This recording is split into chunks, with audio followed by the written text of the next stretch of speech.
How are you all. तो जैसे कि आप सभी का केमिस्ट्री का एग्जाम आ गया है, ट्यूसडे को है आपका class 12th board CBSE chemistry exam और आपके बोर्ड में बहुत अच्छे मार्क्स आए। इसी कारण से मैं आपके लिए लेकर आई हूँ 3 डेज स्टडी प्लान, जिससे कि आप अपना पूरा केमिस्ट्री को कवर भी कर लोगे और आपके जो स्कोर है वो 95 प्लस भी रहेंगे। मतलब ये जो हमारा प्लान है, इस पूरे प्लान के अकॉर्डिंग अगर आप पढ़ते हो, आपकी रिविजन भी बिल्कुल अच्छे से हो जाएगी, पूरा का पूरा सिलेबस आप कंप्लीट कर पाओगे और नेचुरली अगर आप एक अच्छे तरीके से पढ़ोगे, पूरे प्लान के अकॉर्डिंग पढ़ोगे, तो 95 प्लस तो है आप लोगों ने स्कोर कर ही लेने हैं। तो चलिए जल्दी से मैं आपको बताती हूँ आपको करना क्या है। तो जैसे कि आपको पता है, आपके केमिस्ट्री के 3 मेन पोर्शंस रहते हैं, the physical chemistry, inorganic chemistry and the organic chemistry. अब सबसे पहले हम लोग देख लेते हैं कि हमारे पास चैप्टर्स कौन कौन से हैं। तो फिजिकल केमिस्ट्री में आपके पास इन टोटल 3 चैप्टर्स है, क्योंकि सॉलिड स्टेट और जो हमारा था सरफेस केमिस्ट्री इस बार सिलेबस में नहीं है। वैसे 5 चैप्टर, लेकिन अभी आपके सिलेबस के लिए for your session that is 22 and 23, इस सेशन में आपके पास फिजिकल केमिस्ट्री में केवल 3 ही चैप्टर्स हैं, solutions, electrochemistry and chemical kinetics.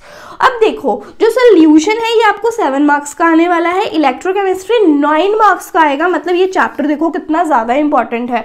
और केमिकल काइनेटिक्स है, ये भी 7 मार्क्स में आएगा। मतलब तीनों में से ज्यादा वेटेज किसकी है? इलेक्ट्रोकेमिस्ट्री की। अब इसके बाद जो इनऑर्गेनिक केमिस्ट्री है, इनऑर्गेनिक केमिस्ट्री में केवल ही 2 चैप्टर हैं, DNF block elements and coordination compounds. दोनों का जो वेटेज है वो सेम है, 7 marks each.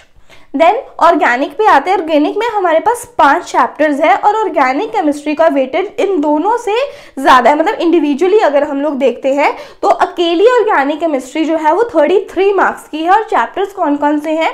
Haloalkanes and haloarenes, alcohols, phenols and ethers, aldehydes and ketones, amines and biomolecules. अब यहाँ पे सबसे ज्यादा वेटेज किसकी है? एल्डिहाइड्स एंड कीटोन्स की। अब बच्चे क्या करते हैं? बच्चे क्योंकि ऑर्गेनिक केमिस्ट्री से ज्यादा डरते होते हैं, इसलिए वो अपने रिवीजन ही ऑर्गेनिक केमिस्ट्री से स्टार्ट कर लेते हैं। ऑर्गेनिक केमिस्ट्री इतना वास्ट कॉन्सेप्ट है हमारे पास, अगर आप लोग उससे शुरू करोगे तो बाकी के लिए आपके पास टाइम बिल्कुल भी नहीं बचेगा। तो आपको क्या करना है, जैसे आज के दिन की हम लोग बात करते हैं, अगर हम आज की बात करें, आज रात की बात करें, हम लोग कुछ काम आज भी तो करके सोएंगे ना। अरे भाई हमारे एग्जाम्स है, एकदम इतना चिल थोड़ी ना करेंगे कि हम लोगों ने आज पढ़ना ही नहीं है। कुछ थोड़ा बहुत ही सही, मैं मानती हूँ आप लोग थक चुके हो, आप थके हुए, आप पहले भी पढ़ा है, लेकिन फिर भी कुछ तो पढ़ोगे ना। तो ये कुछ जो आपने स्टार्ट करना है वो आपने स्टार्ट करनी है इनऑर्गेनिक केमिस्ट्री। मतलब आपकी पढ़ाई भी हो जाएगी, मतलब आप कुछ पोर्शन कवर भी कर लोगे, आपका माइंड जो है वो एकदम पीसफुल भी रहेगा कि हाँ भाई तूने कुछ पढ़ा। तो आपने क्या करना है, इनऑर्गेनिक केमिस्ट्री को पिक करना है। इनऑर्गेनिक केमिस्ट्री में केवल और केवल 2 चैप्टर्स है, DNF block elements and coordination compounds. दोनों का वेटेज सेम है, 7-7 मार्क्स के है। आप लोगों ने स्टार्ट करना है कोऑर्डिनेशन कंपाउंड और डीएनएफ। हर एक बच्चा जो है उसकी ना अपना ही एक इंटरेस्ट रहता है। कुछ बच्चे कहते हैं कि हम लोगों को डीएनएफ इजी लगता है, कुछ बोलते हैं हम लोगों को कोऑर्डिनेशन कंपाउंड इजी लगता है। आपको जो इजी लगता है आपके अकॉर्डिंग, क्योंकि वेटेज में फर्क नहीं है, दोनों 7-7 मार्क्स में आने हैं। वैसे आप चाहो तो अपनी मर्जी का जो है चैप्टर पिक कर सकते हो, लेकिन अगर आप मेरी मानोगे तो कोऑर्डिनेशन कंपाउंड अगर आप लोग उठाओगे बहुत ही फायदे में रहोगे। इतना ज़्यादा ईजी चैप्टर है। सबसे पहले आपने कोऑर्डिनेशन कंपाउंड की क्या कर लेनी है? डेफिनेशंस कर लेनी है। इसके बाद आप लोगों ने वीबीटी पे बहुत ज़्यादा जोर देना है। आपका जो एक पूरा फोकस है वो वीबीटी की तरफ हो जाए। वीबीटी, वैलेंस बॉन्ड थ्योरी, हमारे सीबीएसई बोर्ड एग्जाम्स में वीबीटी से क्वेश्चन आता ही आता है। तो आप लोगों को वीबीटी जो है वो कभी भी छोड़नी नहीं है, इसको अच्छे से करना है। और 3 मार्क्स के क्वेश्चंस जो हैं वो इस टॉपिक से आते हैं, वीबीटी से। फिर आगे हम लोगों की सीएफटी भी बहुत ज़्यादा इंपॉर्टेंट है। सीएफटी में जो कॉन्फ़िगरेशंस आती हैं, जैसे D4 कॉन्फ़िगरेशन हो गई, वो आता है ना। डेल्टा नॉट का अगर हम लोग केस ले रहे हैं, that crystal field splitting energy in case of octahedral field, और इसको पेयरिंग एनर्जी के साथ कंपेयर करके delta not greater than P, delta not less than P, इस तरह से आप लोगों ने देखकर इलेक्ट्रॉनिक कॉन्फ़िगरेशन लिखनी होती है। ये टॉपिक बड़ा ज़्यादा इंपॉर्टेंट है, 2 नंबर में बड़ा अच्छा क्वेश्चन बनता है इसका। तो मतलब आपने वीबीटी सीएफटी को बिल्कुल नहीं छोड़ना है। रात को अगर आप लोग देखो थके भी हुए, थोड़ा सा खाना खा के फ्रेश होके आप लोग वीबीटी करने बैठोगे, आराम से आपकी वीबीटी निकल जाएगी। तैयारी हो जाएगी, 3 नंबर बड़े आराम से पक्के हो जाएंगे। इसके बाद तुम लोगों की CFT आ गई, डेफिनेशन है, इसके बाद डिफरेंसेस हैं, जो differences between double salt and the coordination compound बहुत ज़्यादा इंपॉर्टेंट है। देन तीसरा फोकस आपका आ जाएगा आइसोमेरिज्म पे। आइसोमेरिज्म वाला टॉपिक बड़ा अच्छा चल रहा है यहाँ पे, तो ये टॉपिक बड़ा अच्छा है, ठीक है। आइसोमेरिज्म वाला टॉपिक कर लेना है। तो कोऑर्डिनेशन कंपाउंड करोगे, बहुत ही ज़्यादा इजी चैप्टर है। देन नोमेनक्लेचर, नोमेनक्लेचर से 1 मार्क्स का क्वेश्चन जो है वो पक्का ही आएगा। नोमेनक्लेचर से 1 मार्क का क्वेश्चन, ये भी पक्का आना है पेपर में। और नोमेनक्लेचर इसका बड़ा आसान है, नहीं आता, मैंने बहुत ही अच्छी वीडियो नोमेनक्लेचर पे बना रखी है, उसका जो लिंक है आपको डिस्क्रिप्शन बॉक्स में दे दूंगी। अब वो वीडियो देख ले, एकदम तुम लोगों ने 20-25 मिनट में सीख लेना कि नोमेनक्लेचर कैसे चल रहा है, ठीक है। नोमेनक्लेचर हो गया, तो मतलब ये कोऑर्डिनेशन शुरू करोगे, अपना बॉडी में एकदम से एनर्जी आनी शुरू हो जाएगी, आप फील करोगे कि हम लोग हैं, कुछ कर रहे हैं। और उसके बाद आप लोगों का अपने आप से मन बन जाएगा D एंड F ब्लॉक करने का। क्योंकि देखो कोऑर्डिनेशन कंपाउंड में भी बेसिकली हमारे पास D ब्लॉक, जो D ब्लॉक के एलिमेंट्स हैं, मैंगनीज हो गया, जिंक हो गया, कोबाल्ट हो गया, आयरन हो गया, क्रोमियम हो गया, यही कंपाउंड्स की तो बात कर रहे हैं। उनके कोऑर्डिनेशंस तो हम लोगों ने ये चैप्टर करते करते रट ली है, और उन्हीं जो कह लूँ मैं, उन्हीं इलेक्ट्रॉनिक कन्फिग्रेशन के बेसिस पे तुम लोगों का D एंड F ब्लॉक हो जाना है। तो मतलब तुम लोगों ने इनऑर्गेनिक कंप्लीट करके अपने 14 मार्क्स जो है आज की ही रात में पक्के कर लिए। बस बैठना है तुम लोगों को पढ़ने, तुम लोगों के 14 नंबर पक्के। अब जब मॉर्निंग उठोगे, माइंड फ्रेश है तुम लोगों का बिल्कुल एकदम, अपनी चाय वाय पियो, अच्छा सा नाश्ता करो, लाइट वाला। ज़्यादा हैवी नाश्ता करोगे तो नींद आएगी ऑब्वियसली। बीच बीच में खाते पीते रहो, फ्रूट्स खाओ, जूस पियो, बॉडी को हाइड्रेटेड रखो, तुम लोगों को नींद नहीं आएगी। हम लोगों की बेसिक प्रॉब्लम क्या है, हम लोग पढ़ने बैठते हैं, हमें नींद आनी शुरू हो जाती है। अब नींद आती है, बॉडी में डिहाइड्रेशन हो रही है, मतलब बॉडी अपनी हाइड्रेटेड रखो, जूस पियो, पानी पीते रहो साथ साथ, है ना। मतलब कि थोड़ा थोड़ा कुछ अमाउंट में, कुछ हल्का सा, कुछ हेल्दी फूड, कभी फ्रूट खा लिया, कभी नट्स खा लिए थोड़े बहुत, तो उससे जो है आपका मन जो है पढ़ाई में लगा रहेगा। देन फिजिकल केमिस्ट्री पे आते हैं। जब आप मॉर्निंग में उठोगे ना, आपका माइंड फ्रेश है, आप लोगों ने अपने माइंड फ्रेश में करने हैं न्यूमेरिकल। सुबह उठोगे मॉर्निंग टाइम में, आप लोगों ने कब करने हैं ये तो तुमने आज खत्म कर लिया, तुमने फ्राइडे में खत्म कर लिया इसको। तुम तो इतने तेज निकले, तुम तो इतने बहादुर निकले कि तुमने फ्राइडे में ही इसको खत्म कर लिया। जब तुम लोगों ने उठना है सैटरडे मॉर्निंग, गुड मॉर्निंग करेंगे न्यूमेरिकल्स के साथ। गुड मॉर्निंग न्यूमेरिकल्स, ऐसे कहते ही उठ जाना, ठीक है। न्यूमेरिकल्स सॉल्यूशन से, इलेक्ट्रोकेमिस्ट्री न्यूमेरिकल्स और केमिकल काइनेटिक्स। न्यूमेरिकल्स बड़ी अच्छी चीज़ है, न्यूमेरिकल्स निकाल दो, क्योंकि हम लोगों की प्रॉब्लम ही ये है। न्यूमेरिकल्स बाद में करेंगे, न्यूमेरिकल बाद में करेंगे, और बाद कभी आई ही नहीं। कहानी इस तरह से शुरू होती है, न्यूमेरिकल बाद में करेंगे, फिर कहेंगे चल कोई नहीं कल कर लेंगे, नहीं, एग्जाम वाले दिन बोलेंगे सुबह उठ कर न्यूमेरिकल करेंगे, फिर न्यूमेरिकल नहीं हुए, जाते जाते कहेंगे चल तू फॉर्मूला देख, फॉर्मूला तो लिख के आएगा, अगर एग्जाम में फॉर्मूला भी याद नहीं रहता। ये गलती नहीं करनी। मार्क्स तुम लोगों को गेन करने हैं, तुम्हें स्कोर करना है, अगर फिजिकल केमिस्ट्री से तुम्हें न्यूमेरिकल करने ही पड़ेंगे। सोल्यूशन से अगर मैं बात करूं क्वालिटेटिव प्रॉपर्टीज की,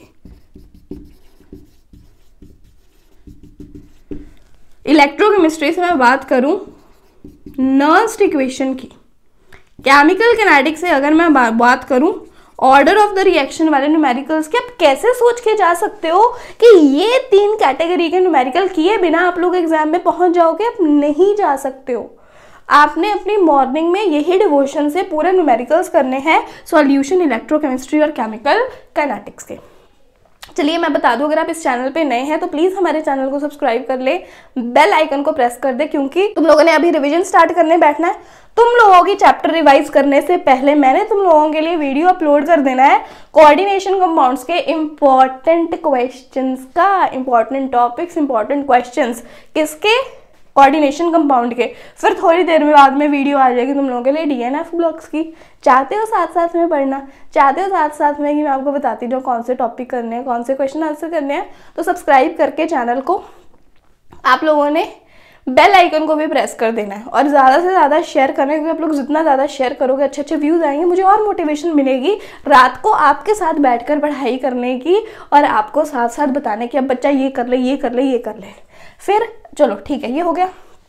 मॉर्निंग में नोट कर लो साथ ही में, मॉर्निंग उठते ही तुम लोगों ने क्या कहना है, गुड मॉर्निंग न्यूमेरिकल्स, और इन तीनों चैप्टर के न्यूमेरिकल्स जो है तुम लोगों ने सॉल्व कर लेने हैं। जब तुमने तीनों चैप्टर्स के न्यूमेरिकल्स सॉल्व कर लिए, इसका मतलब तुमने कितने मार्क्स स्कोर कर लिए, 3 नंबर का न्यूमेरिकल सोल्यूशन से आ जाता है, 3 ही का इलेक्ट्रोकेमिस्ट्री से आ जाता है, और 2-3 नंबर में 2 to 3 मार्क्स का जो है आपको केमिकल किनेटिक्स में भी आ जाएगा। मान लो 2 नंबर का ही आ गया, चलो 8 नंबर के तो न्यूमेरिकल मतलब यहाँ से आने हैं ना, 23 में से 8 नंबर के न्यूमेरिकल्स अगर आने हैं तो तुम लोगों के वो पक्के हो चुके हैं। इसके बाद आप लोगों ने 1 by 1 स्टार्ट करना है इलेक्ट्रोकेमिस्ट्री की, क्योंकि वेटेज ज़्यादा है। जब आप थ्योरी स्टार्ट कर रहे हो, पहले इलेक्ट्रोकेमिस्ट्री को पिक करो, इलेक्ट्रोकेमिस्ट्री कवर करने के बाद सोल्यूशन के इंपॉर्टेंट टॉपिक्स देख लो, और केमिकल काइनेटिक्स के इंपॉर्टेंट टॉपिक्स जो है, जो आप मतलब कि पूरे का पूरे जो थॉरो स्टडी है वो कर लो। इनकी वीडियोज़ भी मैं इन 2 चैप्टर्स की वीडियो के बाद रिलीज़ करूँगी, लेकिन उसके लिए मैं फिर से आपको कह रही हूँ, आपको चैनल को सब्सक्राइब करना होगा, बेल आइकन को प्रेस करना होगा। देन आ जाते हैं हम लोग ऑर्गेनिक केमिस्ट्री पे। ऑर्गेनिक केमिस्ट्री जब भी आप स्टार्ट करोगे, आप लोगों ने कैसे स्टार्ट करना है, देखो बायोमॉलिक्यूल्स जो है, ठीक है।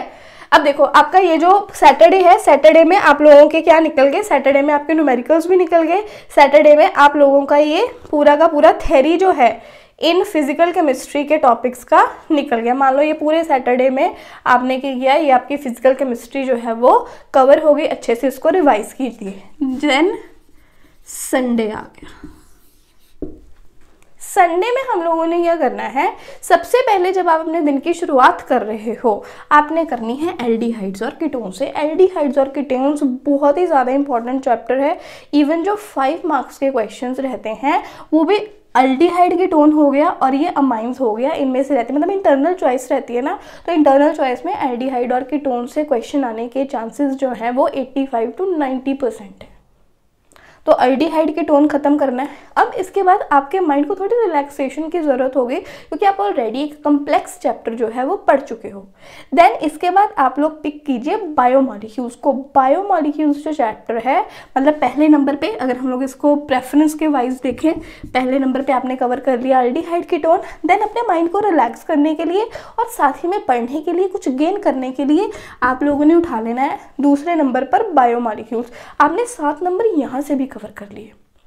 हल्का सा चैप्टर है, छोटा सा चैप्टर है, इजी है, मतलब इजी है, इसमें इतना ज़्यादा समय आप लोगों का नहीं जाएगा। तो बायोमॉलिक्यूल्स आप लोगों ने उठा लेना है। अब डन है, आपके 2 चैप्टर हो गए तो एकदम खुशी हो रही है। बायोमॉलिक्यूल्स कवर करने के बाद आप लोगों ने कवर करना है हेलोअल्केन एंड हेलोएरीन्स। बहुत ही ज़्यादा इजी चैप्टर है, इसको भी कवर करने में आपको समय नहीं लगेगा। देन अपने माइंड को अगैन रिलैक्स करने के लिए अमाइंस कीजिए। अमाइंस एक बहुत ही छोटा और अच्छा सा चैप्टर है, बहुत ही जल्दी अगर आप लोग लगातार से बैठते हो इसको रिवाइज करने में 1.5-2 घंटे में आप इसको रिवाइज कर लोगे। Then alcohols, phenols and ethers, मतलब संडे अगर आप लोग अपना डट के लगा रहे हो, संडे लगाने पर आप लोगों की पूरी ऑर्गेनिक जो है वो कंप्लीट हो जाएगी। अगर थोड़ा बहुत कुछ रह भी जाता है, that could be covered up, जो भी आपका लैगिंग रह जाएगा that could be covered up in the Monday morning. Monday morning में अगर कुछ लैगिंग रह जाती है तो वो आपकी जो है वो कवर हो जाएगी, ठीक है। तो मतलब मंडे की अगर मैं बात करूं, मंडे 12 बजे तक 12 PM 12 नून आपका सारा सिलेबस कवर हो गया। अब इसके बाद आपने क्या करना है, आपने बस अच्छे से रिवाइज करना है, रिवीजन कीजिए इसके बाद अच्छे से, और आपके जो मार्क्स हैं वो बहुत ही अच्छे आएंगे। प्रीवियस ईयर क्वेश्चंस को आप बार बार प्रैक्टिस कीजिए। प्रीवियस ईयर क्वेश्चंस देखने से आपका एक माइंड जो है वो बहुत ही अच्छे तरीके से सेट हो जाता है कि आपको उस चैप्टर में आखिरकार करना क्या है। तो चलिए, अभी ये मैंने प्लान आपको बता दिया है, इसको अच्छे से अपनी कॉपी पर नोट कर लीजिए, अकॉर्डिंगली अपना मन बनाइए और पढ़ना शुरू कर दीजिए बिल्कुल इनऑर्गेनिक केमिस्ट्री से। आप लोगों का चैप्टर खत्म करते करते मैं आपके लिए अगली वीडियो लेके आ रही हूँ, आज ही अभी थोड़ी देर में रिलीज कर दूंगी, that which is regarding the important topic and important questions of inorganic chemistry.